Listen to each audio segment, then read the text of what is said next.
Hello,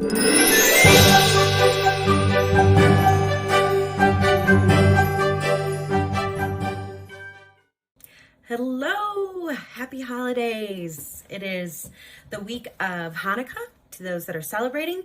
It is coming up on Christmas. We've just moved through Thanksgiving. And I wanted to spend a little time today talking about what do you do when your child, your son or daughter, is given a gift, and instead of exclaiming, I love it, it's the best gift I got, I love it so much, they go, ew, I don't like this. I never asked for this. I already have this.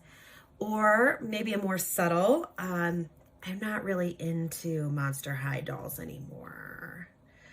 Or whatever, right? And you as a parent probably think to yourself, oh my gosh, this is a little bit embarrassing.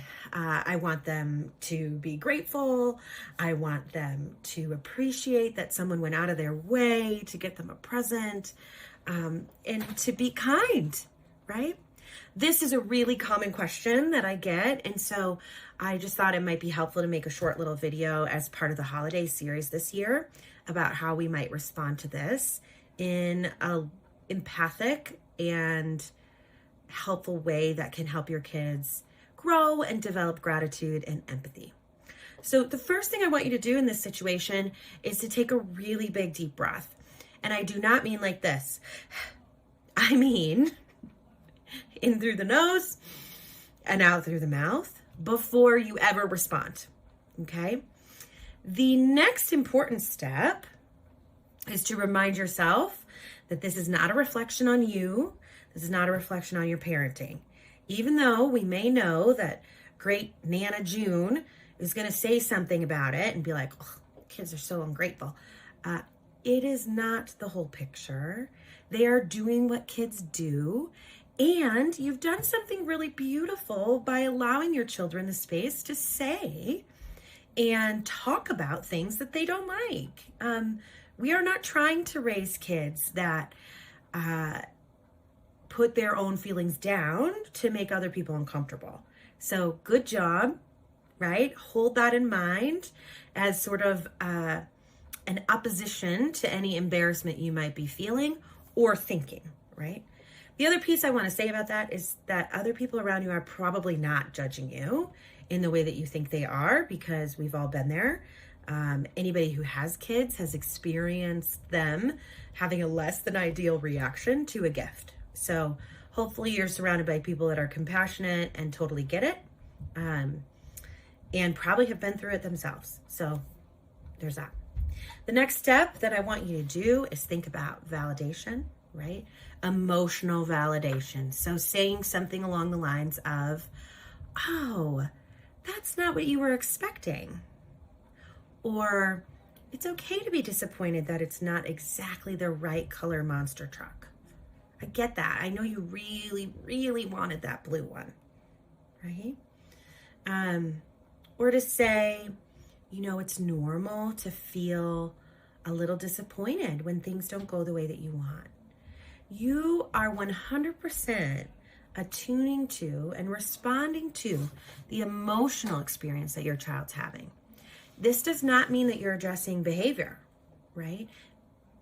All emotions are okay. All behaviors are not.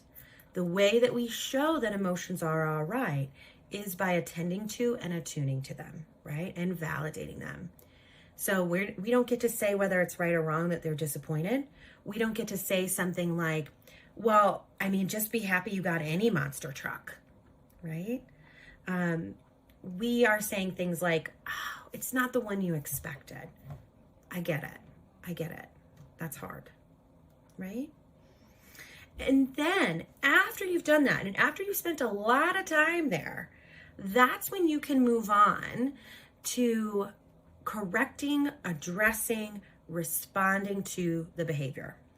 Ideally, I would like for you to do this privately. This is not the time at the gift opening with family all around to holler across the room like, say thank you anyways. Although I have done that. This is the time to kind of go up next to them gently, quietly say to them, hey, but we should still thank Grandma, right? Because she did put some thought into this and we really appreciate it. Or I like to use you can statements. So going over to them and saying, you know what? You can say, I really like that you thought of me, or thank you for the gift. Okay. You correct the behavior after you validate, or you're not going to get anywhere. The final piece that I want to say about this is prep work goes a really, really long way. And so my next video, hopefully you'll be able to get to it soon, is going to really focus on how we prepare kids ahead of time for holiday scenarios. Thanks for watching. If you haven't yet, please like, subscribe, and share. And as always, happy holidays.